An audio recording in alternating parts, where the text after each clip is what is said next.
Alas 5:10 na, 1 Western Visayas na. Alas 5:10 na, 1 Western Visayas na. Tutukan sa mga Martes. Presyo sang diesel nagdubo na sa 100 pesos kada litro kadungan sa rollback sa buong adlaw. Samtang 3 pesos kada kilo nga buhin sa presyo sang LPG ginpatuman man. Pagtapangulay sang duwa ka taxi driver sa tunga sang dalan sa Bacolod City, nakuwaan sang video. Pag ginabuyan ay isang bato sa mga kalalakihan sa Pavia, Iloilo, nakuwaan man sang video. Militar na nindugan nga wala sang may ginlapas nga tawhanon nga kinamatarong sa pagkapatay sang 19 ka rebelde sa Toboso. Kag, presyo sang imported kag local rice sa Western Visayas nagsaka sang 6, tub-tub 13 pesos kada kilo.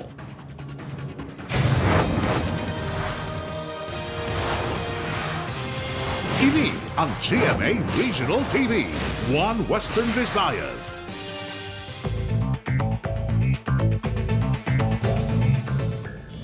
Mayong hapon mga kapuso.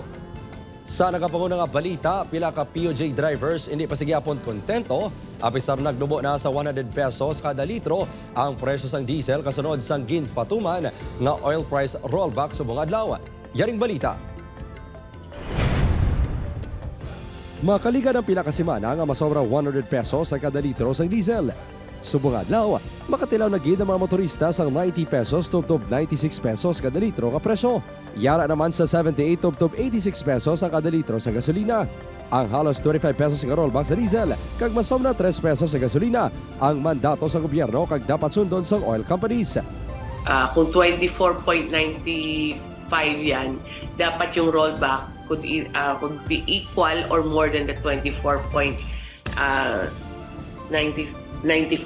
Pag sinabi ng DOE na 10 piso lang halimbawa yung increase, hindi siya pwedeng sumobra. Sa piyak sini, namahalan sa gihapon ang mga POJ driver. Di pa sapat yata kung mga ganon lang.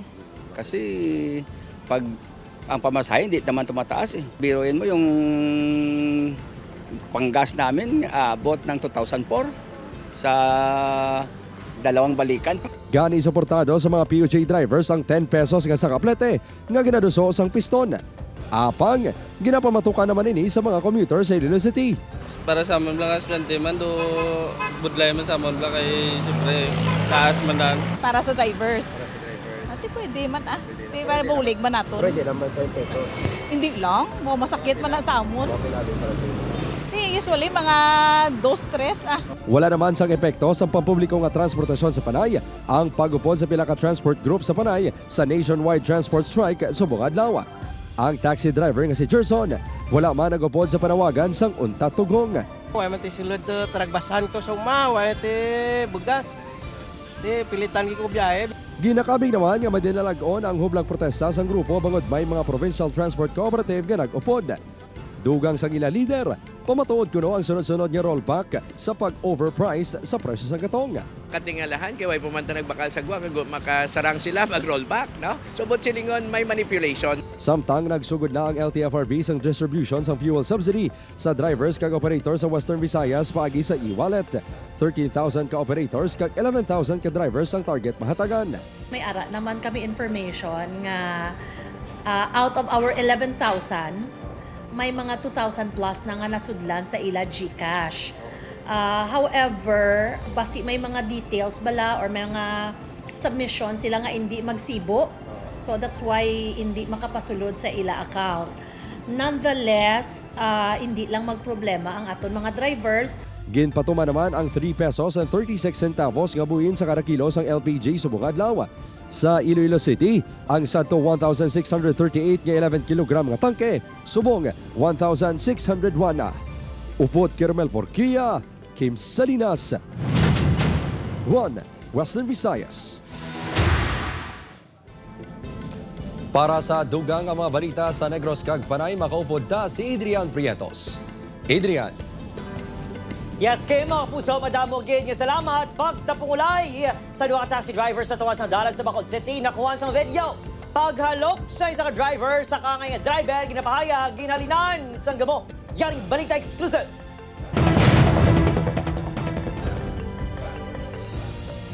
Sa sininga video nga kuha sa Dalan Ernae sa Barangay 12, Bacolod City, makita ang pagtapungulay sa duha ka taxi driver. Ang isa ka driver may bit-bit pa nga tubo nga ginahanaman lampo sa isa ka driver. Tubtob nga nagkuha sang bato. Ang isa ka ginhanaman nga ipukol sa ulo sang iya ka sumpong. Natumod na sang grupo nga samahan ng mga taxi drivers sa Bacolod ng mga ibolbado apang hindi luyag nga hingadlan ang duha. Investigahan na mo ni nakipag-angot na makikita sa taxi operator sa natabo. Spend nila ang duha na ka-taxi driver. Suya-suya ako nung do ginalukan niya kuno ang isa pagalok angga-angga daw la pag isa ko nang utos at nga ginalukan siya. Ang duha nagpasaylohan ay na matapos ginsapol sang ilang mga kaupod nga driver. Paiway na ng kulaway-away kay pigado tamang biyahe naman subong. Dapat may tindahan na sa kapardahan. Oo, kung hindi na to among maglinaway pa. Si Apa kag si Pungaman to. Medyo makauluya lang ginimo nila. Kalma lang ka muna, ano bang hindi magpa ano sa taas ang dugo mo. May paandam naman ng BCPO sa mga driver. The mere fact nga ara sila sa karsada cause sila sang commotion is ano na siya ng disturbance sa public order naton. Nagpamaliban ng taxi operators ang duha ka driver nga maghatag pa sang pahayag sa natabo. Upod, Kiril Gasilio, Adrian Bretos, 1 Western Visayas.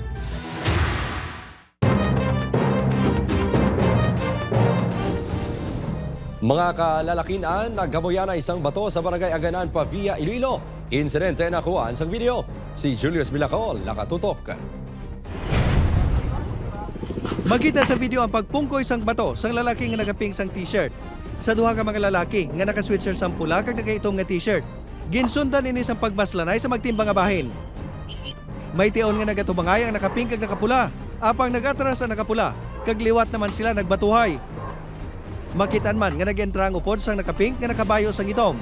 Ang insidente ang natabo pasado alas 12 Domingo sang kaagahon sa barangay Aganan pa via Iloilo. Ang nakapula amo ang 24 anyos nga si alias Paul. Ang upod sini amo si alias Toto, 30 anyos. Lunsay pumuluyo sang Aganan ang duha. Tatlo kuno ka mga lalaki nga pangayaw sa ila barangay ang ila na engkwentro. Ang nakaping armado pa sang kutsilyo. Samtang naga-breaking kuno sa motorsiklo si Paul, silang gintripingan sang tatlo nga sakay man sa isa ka motorsiklo. Pag naog, kita ko siya nga nagbunot sa kutsilyo. Kaya nag-atras ko kaya mo nga sige nila nang una sila boy bato. Naigo pa gani si Paul sang bato siya na wala nga kamot. Si Toto, nagdepensa lang kuno sa iya abyan. Nagsabay na lang kami lang pabayaan ko ni kay may kutsilyo dad kontra nag-amuha ka na siya. Natabo ang insidente sa tion nga ang nagabantay nga mga tanod sa lugar ay naka-off na. Ang duties ng aton nga tanod is from 8 until midnight, no? So nalumbos lang gid. Wala na na-report sa Pavia Municipal Police Station ang hitabo. Suno sa opisyal nga amo na istorya, may kapulisan nga nagabantay sa lugar. O galing sa tunga tion may ginresponderan sa pihak nga barangay. Ginkuhaan sang pahayag sa Daypol kag Toto sa barangay. Plano man sang konseho sa barangay Aganan nga magpakigangot sa barangay kung sa di nag-star ang ilan na engkwentro para maistoryahan ang insidente. Plano ni Paul nga magpasaka sa nagakaigo nga reklamo. Upod kay Cirilo Rendoque, Julius Bilacaon, 1 Western Visayas. Papusa militar na nindugan nga wala sang may gilapas nga tawhanon nga kinamatarong sa kamatayon sa 19 tanan kay ginapatyan miyembro sa NPA sa engkwentro nga nagluntad sa Banwa sang Toboso. Yaring balita nga atong gintutukan.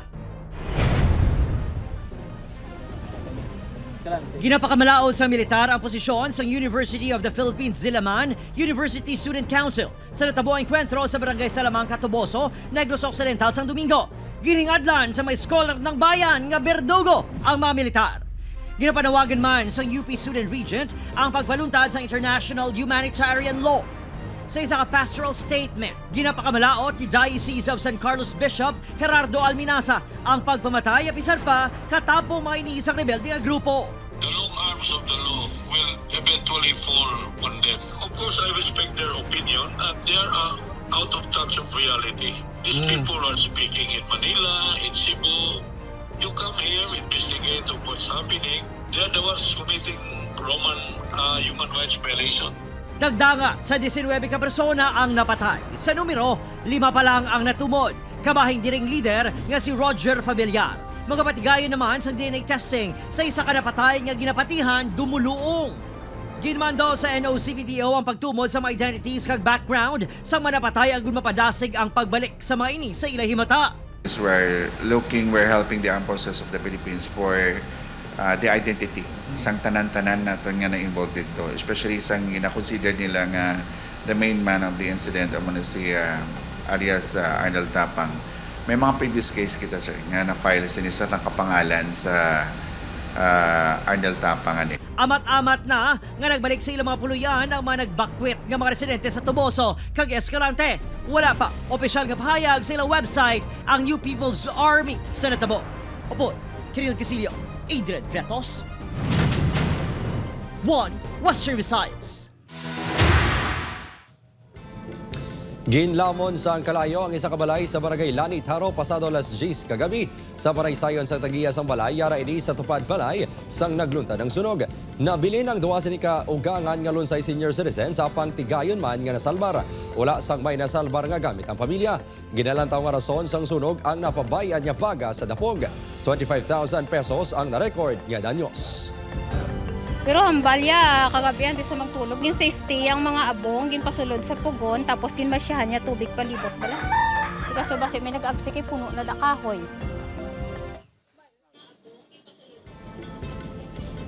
Mga puso, isa na makasunog ang nagluntad sa Barangay 14 Bacolod City pasado alas 3 sining hapon. Sa Bacolod downtown area pala makita ng madamol nga aso. Nagbinuligay ang mga residente sa informal settler community nga mapalo ang kalayo antes pa man nag-abot ang mga bombero. Manug alas 4 ng hapon sang nagdeklarar fire out ang Bacolod City BFP. Padayon pa investigasyon sa gitunan sa sunog kag kung pila ka balay ang nahalita. Bantayan! Presyo sang imported kag local rice sa Western Visayas nagsaka sang 6, tub-tub 13 kada kilo sa pagbalik sang 1 Western Visayas. Ini ang GMA Regional TV, 1 Western Visayas.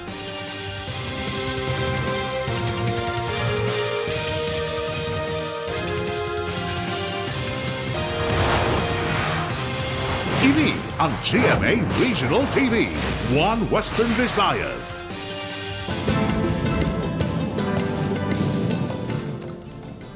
Presyo sang imported nga bugas may dako nga pagsaka. Presyo sang local regular milled nga bugas nagsaka man. Si John Sala nakatutok live sa Pavia Public Market. John.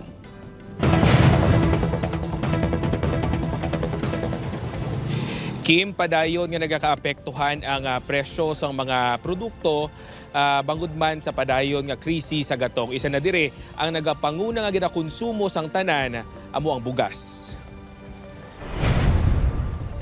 Isa sa hindi madula sa lamesa sa mga Pilipino ang kanon. Apisan nga nagsaka ang presyo sini kumparar sa nagligad nga bulan.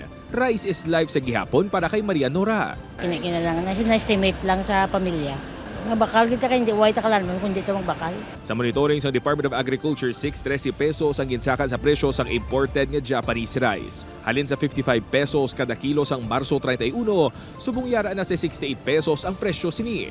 Ang premium imported rice, yara naman sa 64 pesos halin sa 62 pesos.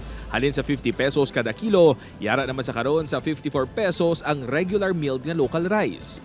Nagapabili naman nga estable ang presyo sang premium local rice. Apang nagdubo naman sang piso ang presyo sang well-milled nga yara sa karon sa 56 pesos kada kilo. Apektado gani kuno ang kita sang pila ka mga negosyante sang bugas. Natural lang tibang ka buro budget man mo.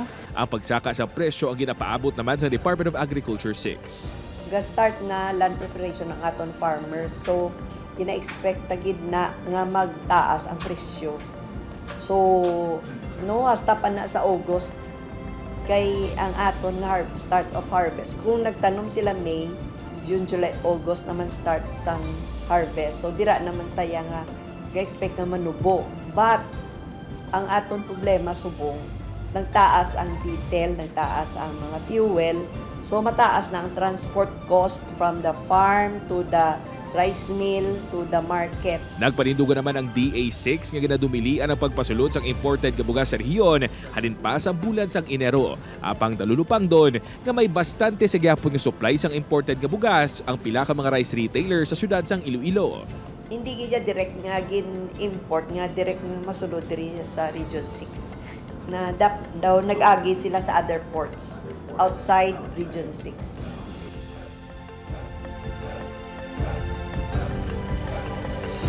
Kim, nagapadayo naman sa karon ang masid pasangkad nga operasyon sa gobyerno batok sa mga nagahord o kung nagatago sang supply sa mga balaklon lakip na ang bugas agud nga maamat-amat stabilize ang presyo sini sa tunga sang padayon nga ginaatubang tanga krisis sa gatong. Kim? Madamo gid nga salamat, John Sala.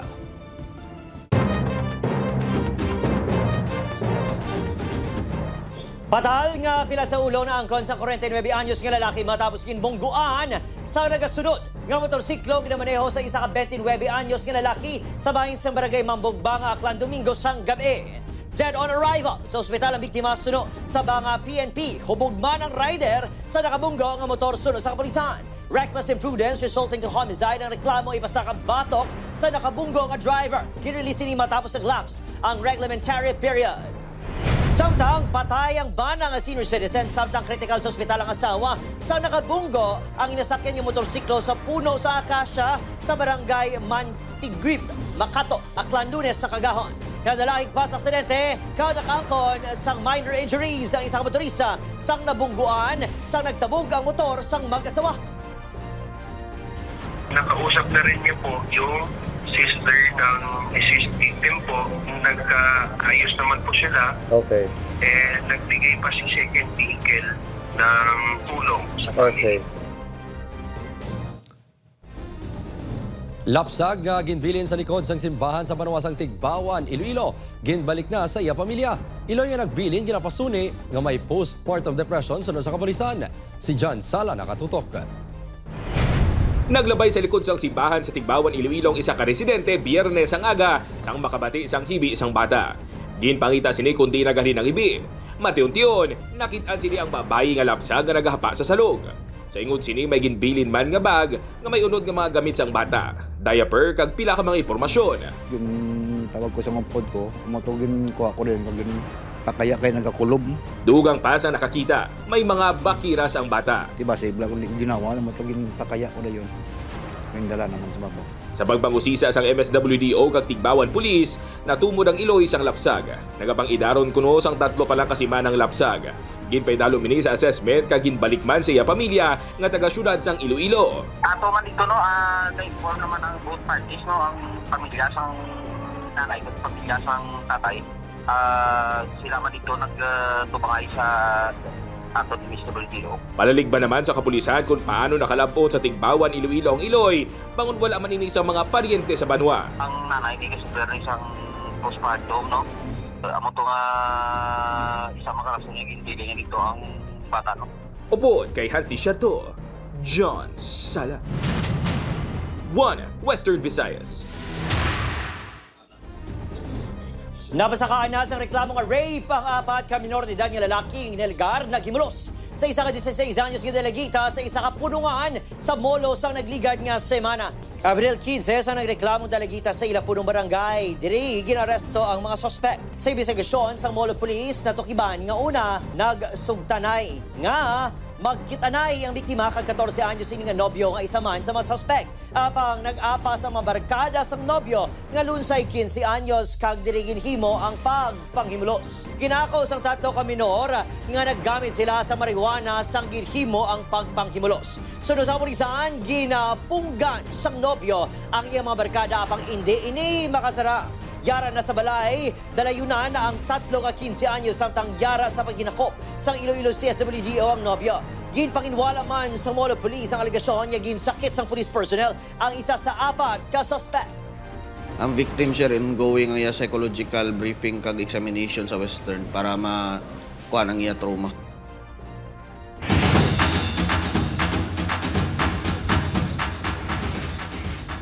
Mga puso, napuno naman sa excitement ang Panad Stadium sa Grand Coronation sang Linay sang Negros 2026. Sa pagsaulog sang 30th year sang Panad sa Negros Festival, ginakabig Festival of all festivals sa bugos nga probinsya.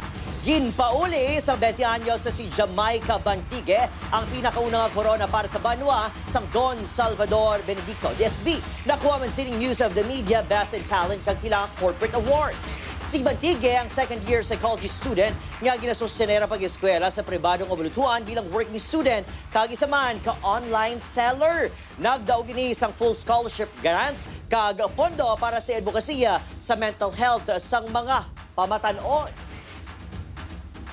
And I really want to say to every young girls to always pursue your dreams no matter how trial and challenging it may be. Ini ang GMA Regional TV, One Western Visayas.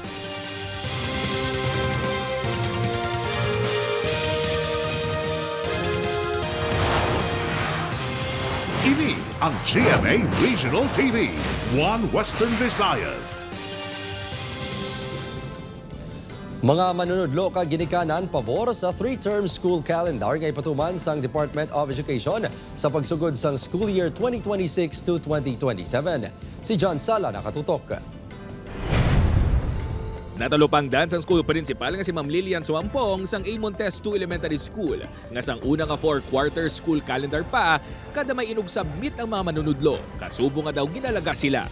Nagadungan sa ilang mga deadline sa papeles ang mga extracurricular activities sa bulutuan kag pagtudlo sa mga kabataan. Apang sa 3-term school calendar nga ipatuman sa Department of Education sugod subong school year 2026-2027, ginapananaw sini nga mas bentaha ini para sa mga manunudlo kag estudyante. Kung mag 3-term, titatlo na lang gidya kag grades sa nila nga solve. Kakatatlo na gid sila mag-solve sa nila nga grades, no? Tatlo periodic exam. Damo na siya bala. So damo lang yan kag mas madamo ang time nila nga mag-prepare kag magpatuman sa mga formative evaluation or assessment tira sa mga estudyante. So mas nami gid siya Ang first term ang magasugod sa June 8 tubtob September 15. September 16 tubtob December 18 naman ang second term, kag ang third term ang sa January 4 tubtob April 8, 2027. Lakip sa mga ginatanaw nga bintaha sa bagong school calendar ang mas malabang nga instructional time sa mga estudyante, kag ang mga program kag iban yung mga extracurricular activities ang nakaschedule na sa ulihi nga bahin sang kada term kag hindi makasablag sa academic period. Mga 61 to 62 days ang aton sining instructional block na dedicated gid niya sa pagtuon sa aton nga mga kabataan. Ang mga extracurricular activities naton, ang mga other activities naton ginoobra na siya sa end of term block which is mga around 8 to 10 days. Ginakabig man nga dako nga bulig agud mas mapaayong performance sa mga estudyante ang 3-term school calendar suno sa Iloy nga si Feby. Para makafocus man sila. Para dasig ang mga estudyante bay para mag-level up. Magasugod ang enrollment kag brigada eskwela sa June 1 tubtob 5, kag ang klase naman ang sa June 8, 2026 tubtob April 8, 2027 ukod 201 class days. Yara sa masobra 1 million learners ang ginalauman nga magapa-enroll sa Western Visayas para sa school year 2026-2027. Upod kay Cirilo Renduque, John Sala.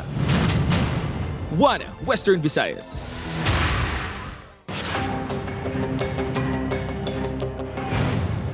Arestado ang 30 anyos nga si alias Elvin sa Dumalag Capiz. Matapos gintiro sini ang 37 anyos nga si alias Remar sa Pontevedra Capiz sa barangay Imbang Pequeño, San Enrique, Iloilo. Sa investigasyon sa kapulisan, ang duha ang lone side driver sang truck kag magapagaling sang tubo sa isa ka sentral sa San Enrique. Samtang nagahulat nga magadiskarga, nag-inom ang mga inisagwa sa sentral. Diri nagbaysa ang duha kaangod sa pagkuha sa suspect sa makahalamot nga video sang biktima kag in-post sa social media. Gileon nga nadakpan ang suspect. Apang wala na recover ang pusil sini nga suno sa iya, isa ka 38 caliber revolver. Bangod iya ni ginaboy. Wala man ini sang lisensya sa among nga pusil. Lunsay binawen sang kabuhi ang duha ka mga rider matapos magbungguanay ang mga motorsiklo nga ila ginadala sa barangay Tranghawan, Lambunaw, Iloilo. Base sa investigasyon sang Lambunaw Police, padulong sa Lambunaw nagikan sa Kalinog ang 21 anyos nga si alias Rick sang naglapaw ini sa piyak nga lane. Nation nga nasugata sini ang motor nga ginadala ni alias Jose nga nagresulta sa ila pagbungguanay. Dead on arrival sa ospital sa Lambunaw si Rick, bangod sa samad siya ulo. Si Jose naman, gin-refer sa isa ka ospital sa Iloilo City. Apang binawian man sang kabuhi, base sa impormasyon nga ginpalabot sang himata sini sa Lambunaw MPS. Arestado ang 38 anyos nga ginkilala kay alias Tevs sa drug buy bust operation nga ginpangunahan sang PDEA sa barangay May Batusor, San Jose Antique. Ang subject nga ginakabing nga high value individual kag number 1 sa provincial target list ang nakuhaan sa suspected shabu nga nagabalor sang 450,000 pesos. Ang subject ang nagapangatubang sa reklamo nga paglapas sa Comprehensive Dangerous Drugs Act of 2002.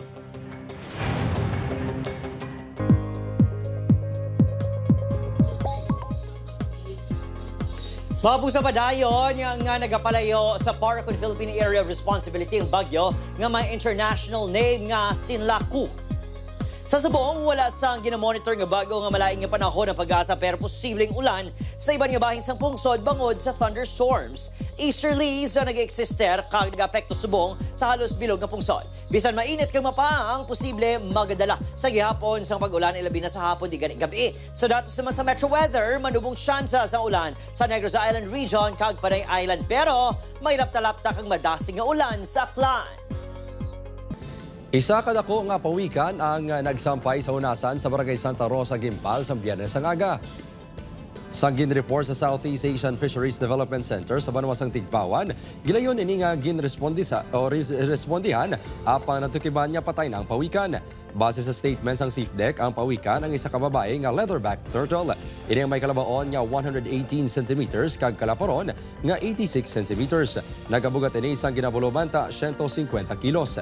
Gindala ang pawikan sa SEAFDEC para mapreserbar kag mapaidalom sa dugang nga pagtuon santo sa standard protocols.